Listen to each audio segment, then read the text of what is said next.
చాలా రోజుల తర్వాత విలేజ్‌కెళ్ళామండి. అక్కడి నుంచి ఒకసారి పొలంకెళ్ళొద్దామని పొలం సైడ్ వెళ్తున్నాము.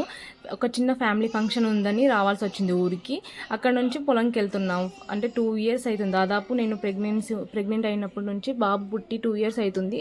అప్పటి నుంచి ఇప్పటి వరకు ఎప్పుడు పొలంకి రాలేదు. ఇప్పుడు వెళ్దాం చూసొద్దాం. మా అత్తమ్మ ఉండి మామిడికాయలు చాలా అయితున్నాయి చెట్టుకి, చాలా కాయలు కాస్తున్నాయి అంటే చూసి వెళ్దాం. అట్లే మా మామయ్య సమాధి దగ్గరికి మొక్కొద్దాం అన్నట్టు నేను మా హస్బెండ్ వచ్చాము.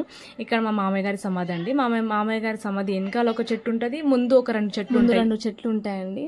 దాని తర్వాత మా బాబుని కూడా తీసుకొద్దాం అనుకున్నాం, కానీ మార్నింగ్ టైం ఎండలు చాలా ఉంటాయని ఇంకా ఈవినింగ్ టైం వద్దాం, ఇంకోసారి బాబుని తీసుకొని. అట్లే మా బావగారు కూతురు వారు కూడా వస్తున్నారు, అందరం కలిసి ఇంకోసారి ఈవినింగ్ వద్దాం అన్నట్టు మేము ఇద్దరమే వచ్చాము.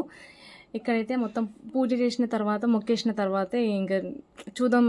మామిడికాయలు చాలా అవుతుండే, కొన్ని తెంపుకెళ్దాం కిందకున్నాయని చూసినాం, కానీ మా హస్బెండ్ పైకి ఎక్కిండు, పెద్ద కాయలు కనిపించినాయని పైకి ఎక్కి తెంపిండు.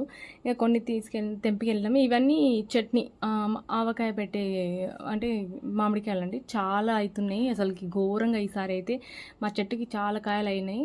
ఇంకా అంతలోపే మా బాబు లేచిండు ఏడుస్తుండని మా అత్తమ్మ ఫోన్ చేయగానే ఇంకా మేము పరుగున వెళ్ళిపోయాము. ఈ వీడియో కనుక మీకు నచ్చినట్లయితే సబ్స్క్రైబ్ చేసుకోవడం మాత్రం మర్చిపోకండి.